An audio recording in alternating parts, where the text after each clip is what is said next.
आप मेरे साथ निकाल लें गलातियों की पत्री 3 अध्याय। हमने इजरायलियों के जीवन से सीखा 27 अध्याय में श्रापों के बारे में और 28 अध्याय में आशीषों के बारे में। परमेश्वर ने अपने लोगों के लिए क्या रखी हुई है? व्यक्तिगत जीवन में आशीष, पारिवारिक जीवन में आशीष, खेती बाड़ी में आशीष, पशु पालन में आशीष, शत्रुओं पर तुझे जय और तुझे मैं पूंछ नहीं तुझे मैं सिर बनाऊंगा। तू दुनिया की अगुवाई करेगा। इजराइल से जो वाचा बांधी गई है, इजराइल से जो प्रतिज्ञा की गई है, सृष्टिकर्ता परमेश्वर ने अब्राहम से जो वायदे प्रतिज्ञाएं की थी कि तेरे वंश के द्वारा दुनिया ने आशीष पाना है। भूमंडल के सारे कुल क्या पाएंगे?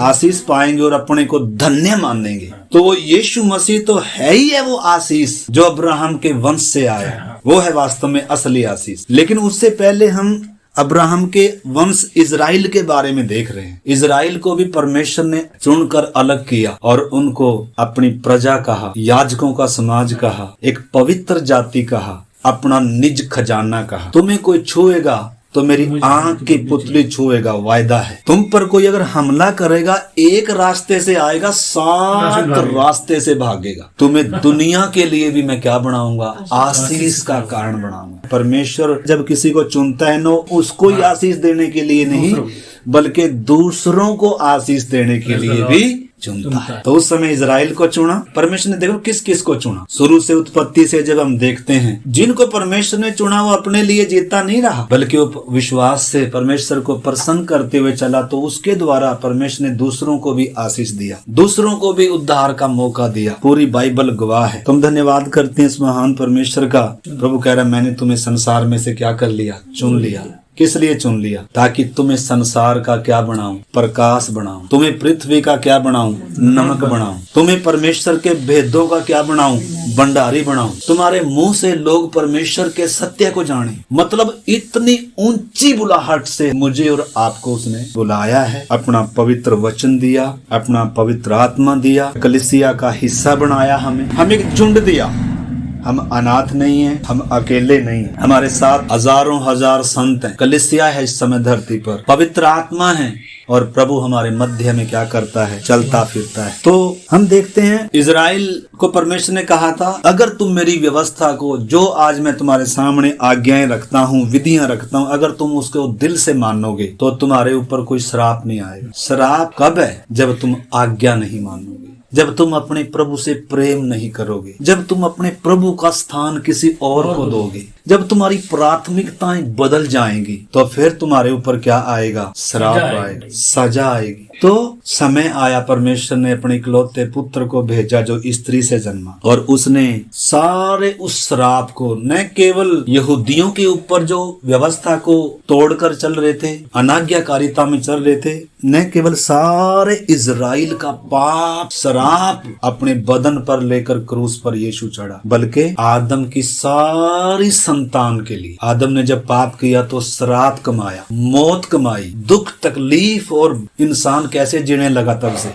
जो परमेश्वर के साथ एक आनंद के रिश्ते में था, ऊंचे संबंध में था, अधिकारी था पृथ्वी का, गुलाम नहीं था, भय नहीं था, मौत का पाप नहीं था इसके जीवन में, लेकिन इसने आज्ञा को तोड़कर क्या कमाया? श्राप कमाई, मौत कमाई, और तब से इंसान के लिए अधोलोक का रास्ता खुल गया। दुनिया हर रोज किधर जा रही है? मौत के वश में जा रही है। वचन कहता है अधोलोक ने बेपरिणाम अपना मुंह पसारा हुआ है, और भीड़ की भीड़ किधर जा रहे हैं? उधर जा रहे हैं। जबकि यीशु मसीह ने तो कीमत दे दिया, लेकिन अभी भी उन्होंने सत्य को स्वीकार नहीं किया, अभी भी सत्य उनके पास पहुंचा नहीं है। कितने लोग हर दिन किधर जा रहे हैं? हमने समझना है मेरे प्यारे भाई, परमेश्वर ने हमें जिंदा रखा। निश्चय के दुख आया होगा, तकलीफ आई होगी, लेकिन हमारे प्राणों को अभी तक परमेश्वर ने सुरक्षित रखा हुआ है। एक और दिन दिया, एक और सप्ताह दिया, एक और प्रभु के आगमन में देरी है। नया साल 2025 हमारे सामने है। क्या हमारे जीवन में कुछ निर्णय लिए हैं हमने?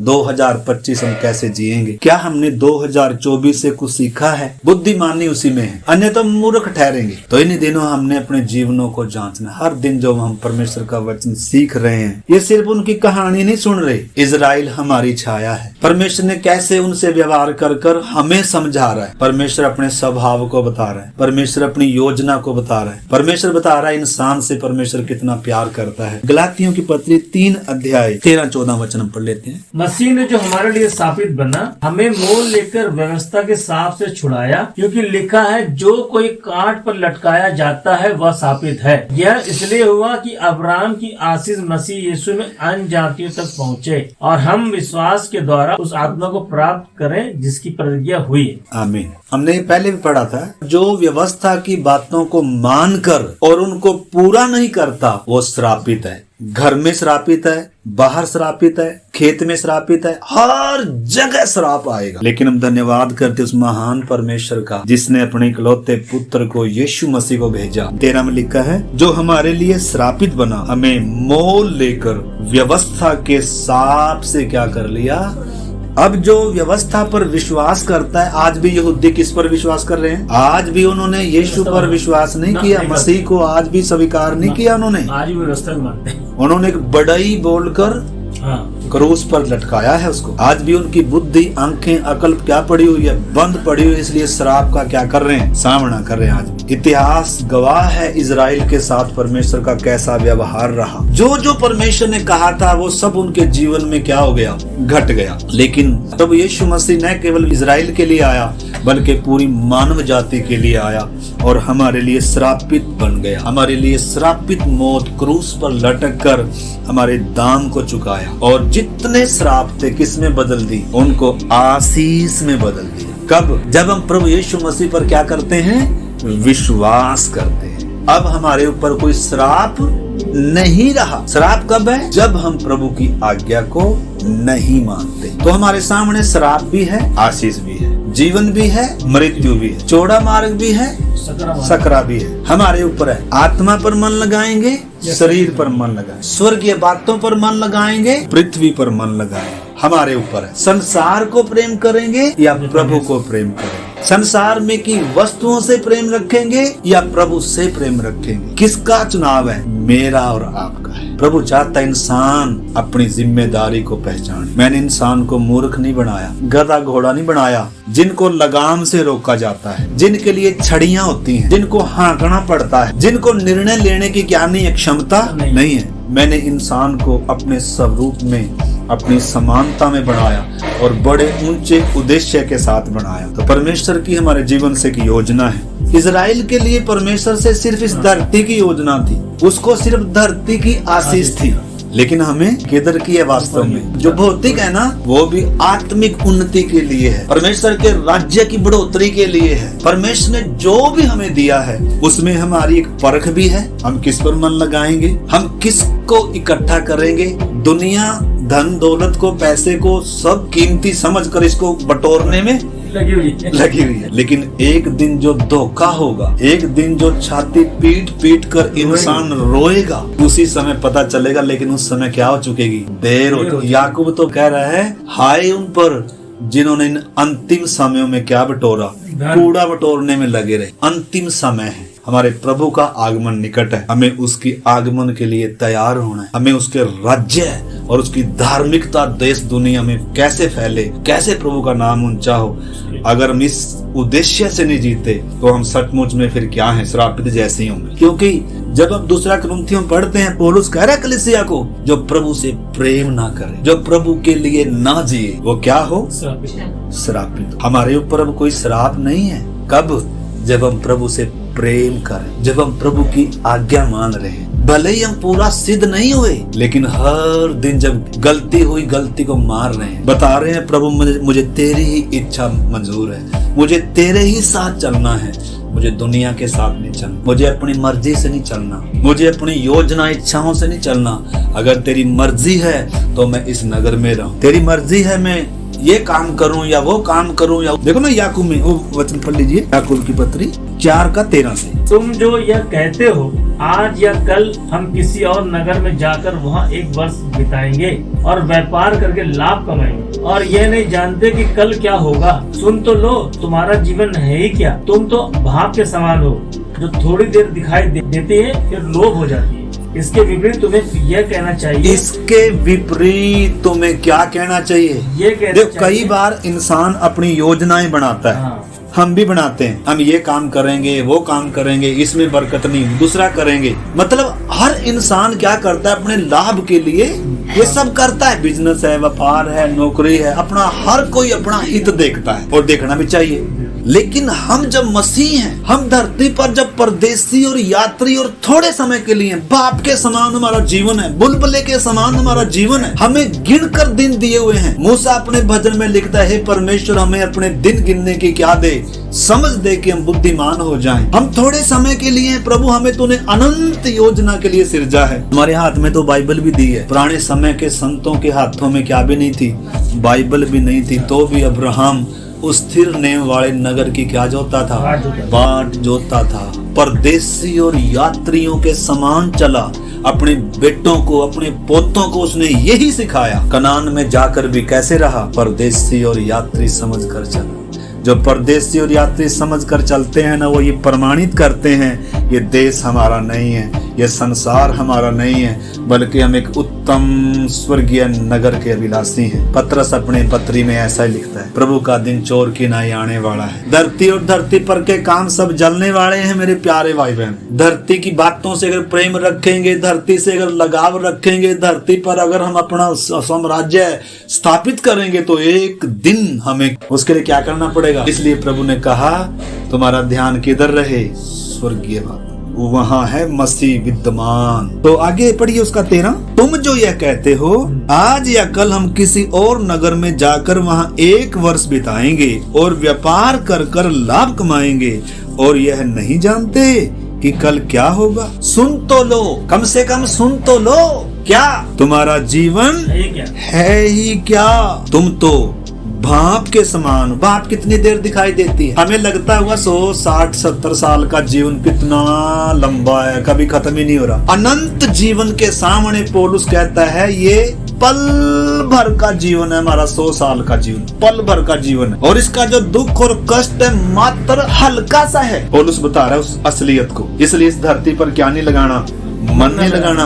अगर दुख तकलीफ भी आ रहा है तो उसको बहुत बड़ा नहीं समझना, ये हमारे लिए उपयोगी है। प्रभु हमें इनके द्वारा बना रहा है। दुख हमारा भी ये श्राप के कारण नहीं है, बल्कि प्रभु मुझसे व्यवहार कर रहा है। पिता है वो मेरा पुत्र जानकर मुझसे व्यवहार कर रहा है। उसकी ताड़ना में भी दिखता है उसका प्रेम, उसके कोड़ों में भी दिखता है। तो दुख को क्या समझकर सहना है, ताड़ना समझकर सह ले, श्राप नहीं है। हमें श्रापों से उसने मुक्त कर दिया। हमारे ऊपर जो सजा गिरने वाली थी और उसने हमारे लिए श्रापित मृत्यु ले ली, हमें श्राप से मुक्त कर दिया। इतना भी हमें समझ में आगे प्रार्थना खत्म हो, जितना हमने बताया इतना भी अगर समझ में आ जाए, हमारी सोच परिवर्तन हो जाएगी, हमारी चाल परिवर्तन हो जाएगी, हमारे जीने का मकसद बदल जाएगा, दुनिया को, खुद को देखने का नजरिया बदल जाएगा। लेकिन अगर ये समझ में नहीं आए तो कुछ भी नहीं बदलेगा। आज भी हम ऐसे ही हैं, 2025 में भी ज्यादा फर्क होने वाला नहीं। 2024 में नहीं हुआ तो 25 क्या होगा, 25 में कहाँ होगा भाई। लेकिन उनको जरूर होगा जो ये चाहते हैं। प्रभु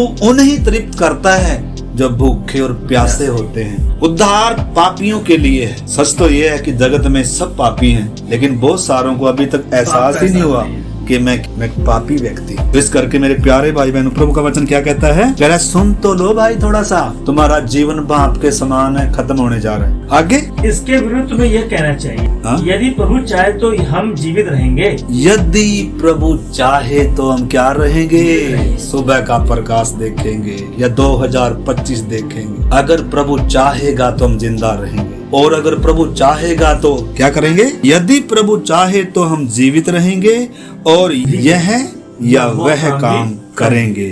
पर तुम डींग मारते, हम भी कई बार क्या मारते हैं, डींगे मारते। अरे मेरा ये प्रोग्राम है, मेरे पहले से हमने क्या बना के रखे हैं।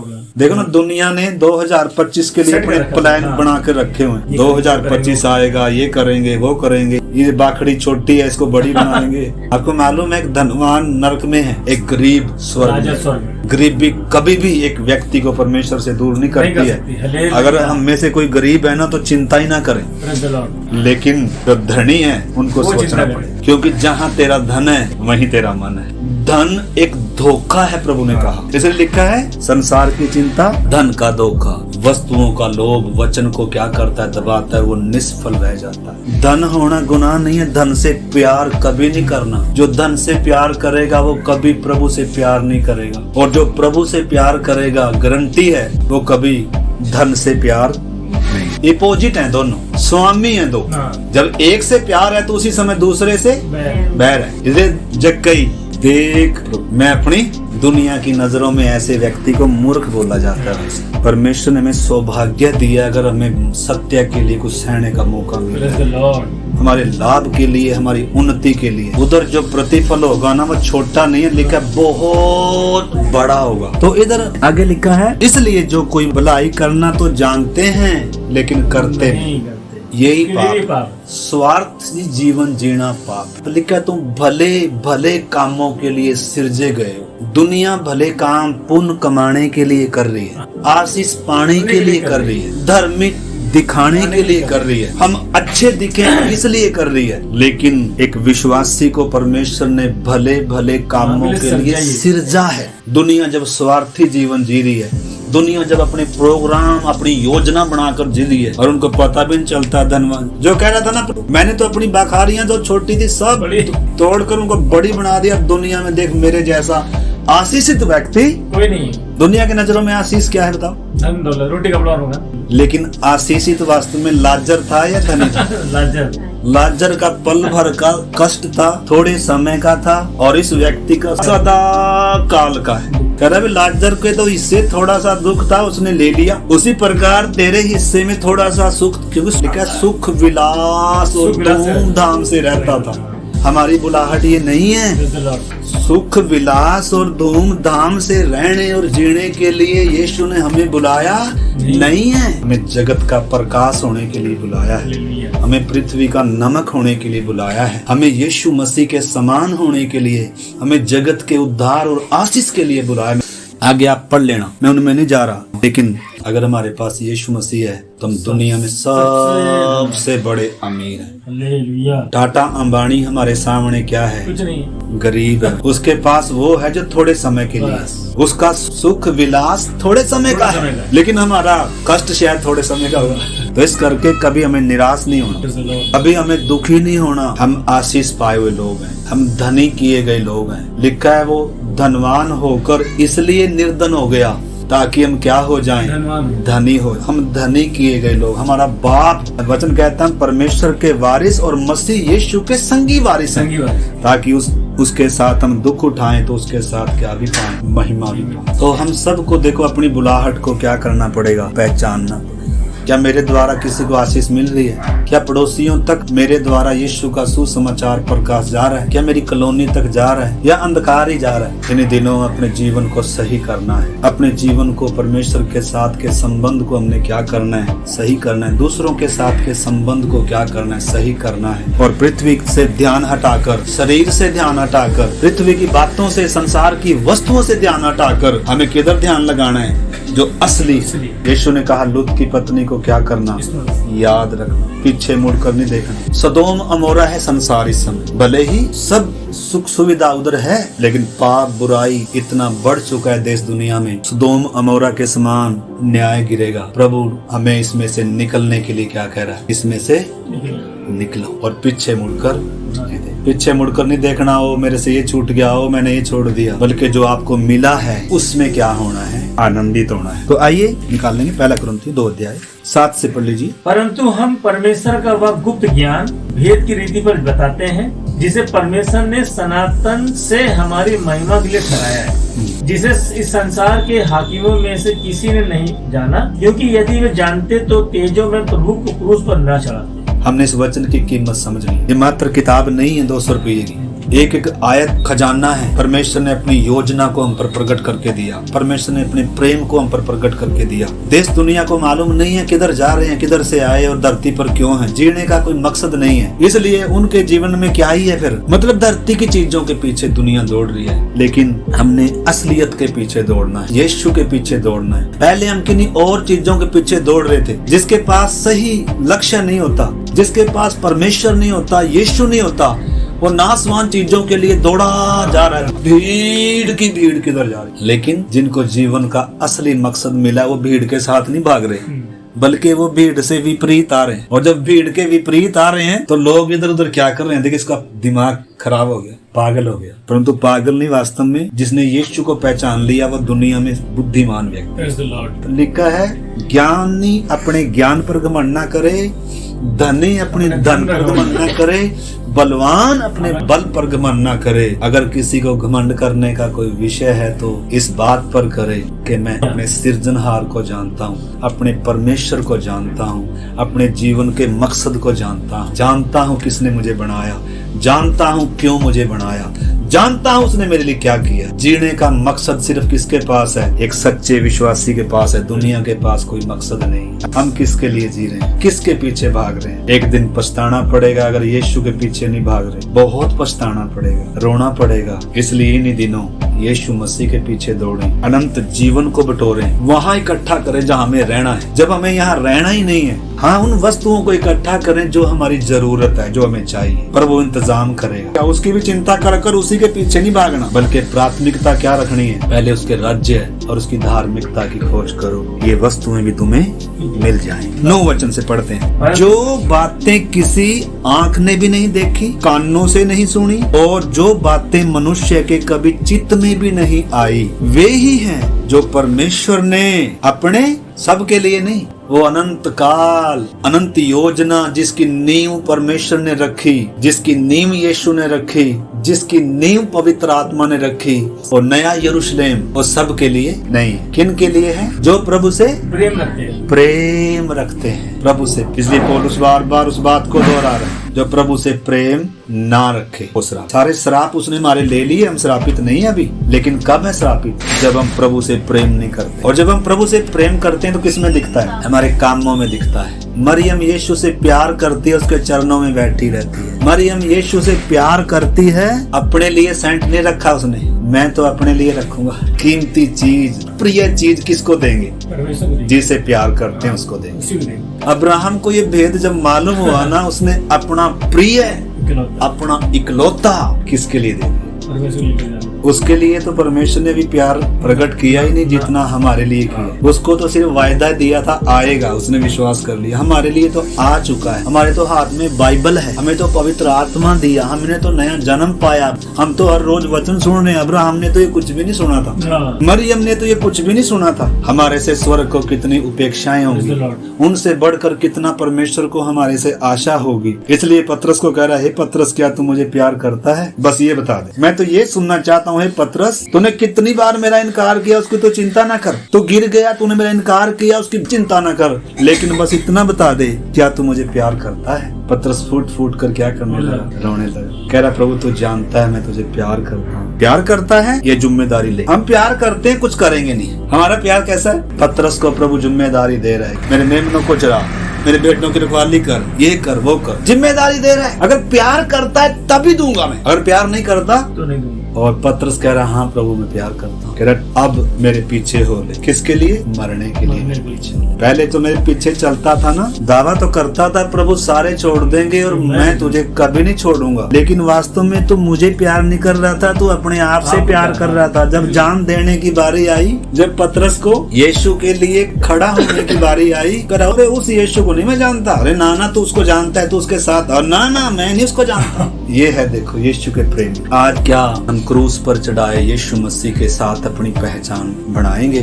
क्या हमें चंगा करने वाला, बरकत देने वाला, आदर देने वाला यीशु चाहिए? यीशु भी दो हैं, एक क्रूस पर चढ़ाया हुआ यीशु। इब्रानियों का लेखक लिखता है यीशु मसीह ने हमारे लिए निंदा सही, श्राप सही, इसलिए आओ हम भी उसकी निंदा अपने ऊपर लिए हुए छावनी के बाहर उसके पास चले। यीशु छावनी के बाहर है, यीशु भीड़ में नहीं है। बहुत बड़ी भीड़ है, रैलियां नहीं कर रही हैं आज, लेकिन क्या यीशु भीड़ में है? यीशु छोटे झुंड में मिलेगा। कहाँ मिलेगा? छोटे झुंड। ये लेगा, हे छोटे झुंड मत डर, तुम्हारे पिता को भाया के तुम्हें राज्य दे। इसलिए क्या करो? याद है किसी को वचन पढ़ो, लूका 12 का 32 32 वचन पढ़े, माफ करना। ये छोटे झुंड मत डर, क्योंकि तुम्हारे पिता को ये भाया है कि तुम्हें राज दे। अपनी संपत्ति बेचकर दान कर दो और अपने लिए ऐसे बटुए बनाओ जो पुराने नहीं होते, अर्थात स्वर्ग पर ऐसा धन इकट्ठा करो जो घटता नहीं और जिसके निकट चोर नहीं जाता और कीड़ा नहीं बिगाड़ता, क्योंकि जहाँ तुम्हारा धन है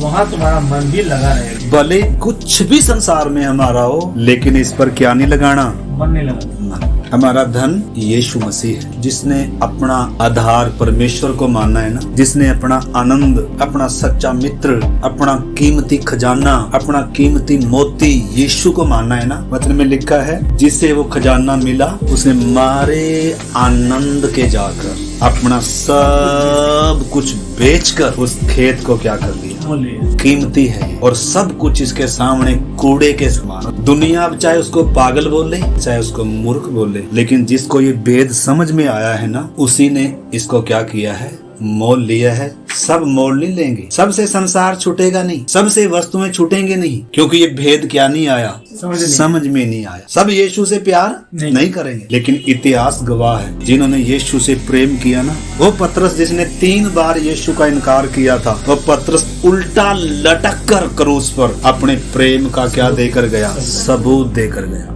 पौलुस कहता है, मैं उसके दागों को अपने बदन पर लिए फिरता। हमारे ऊपर है कोई दाग? हम किसके लिए जी रहे? हमारी सारी भाग दौड़ किसके लिए हो रही? सुबह उठते हैं, रात तक हम क्या करते रहते हैं, किसके लिए? 2 टाइम की रोटी के लिए। तो पहला कुरिन्थियों 2 का मतलब परमेश्वर ने हमें आशीष कहाँ के लिए दी है? धरती की वस्तुएं हम कभी भी इनको आशीष न समझे, पर हाँ, जो कुछ प्रभु ने दिया है ये भी मैं प्रभु की महिमा के लिए खर्च करूंगा, ये भी मैं उसके राज्य के लिए खर्च करूंगा। मैं जब जाऊंगा ना, धरती की कोई चीज मुझे पीछे नहीं खींचेगी। परमेश्वर ने जब इजरायलियों को निकाला था ना मिस्र से, कैसे निकाला था? एक खुर भी नहीं छोड़ा उधर। क्यों नहीं छोड़ा? ताकि इनका मिस्र में ध्यान ना जाए, इनका ध्यान किधर रहे, आगे की तरफ रहे। कनान में मैंने इनके लिए जो सुंदर भविष्य रखा हुआ उसकी तरफ देखे, इसलिए खुर तक भी नहीं छोड़ा। सब कुछ समेट कर कुछ को गाड़ी में पैक करो। लेकिन आपको मालूम है, स्वर्ग में हम गाड़ी में पैक कर लेकर जाएंगे क्या? इसी संसार में उसके राज्यों के लिए, उसकी महिमा के लिए, उसकी सेवा के लिए, उसके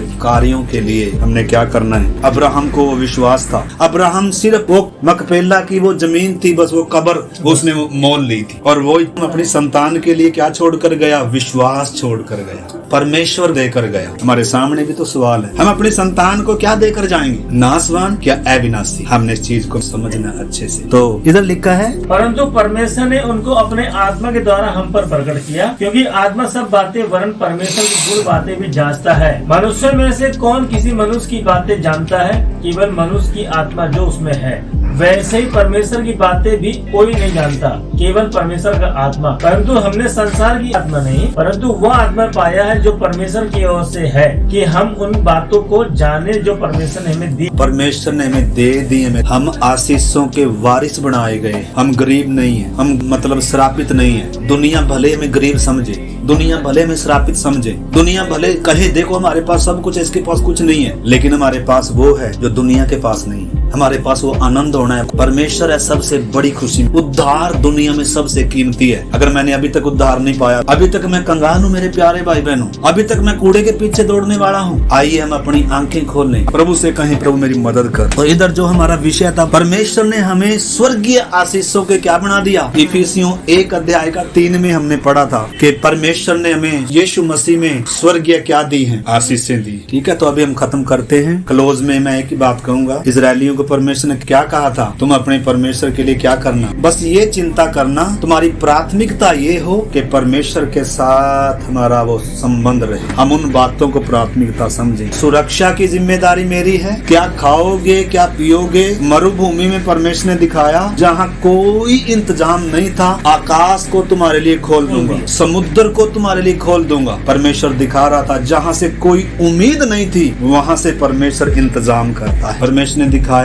40 साल एक को भी भूखा मरने, भूखा कोई नहीं मरा, मन्ना खिलाकर ही मारे, बटेरे खिलाकर ही मारे। अगर मेरे साथ चलते समय आपको मुझसे प्यार अभी तक नहीं आया, मेरे साथ रहना, मेरे साथ जीना अभी तक भी आपके जीवन का लक्ष्य नहीं बना, तो खा लो, मन्ना तो मैं दूंगा। अभी हमें प्रभु भोज भी लेने देगा प्रभु। अगर प्रभु से प्रेम नहीं है फिर भी प्रभु भोज ले रहे, प्रभु के लिए जीते नहीं है फिर भी प्रभु भोज ले रहे, प्रभु से प्रेम नहीं है फिर भी बपतिस्मा लिया है। हम क्या सोच रहे हैं, अगर इजरायलियों ने कनान नहीं देखा तो हम स्वर्ग देखें।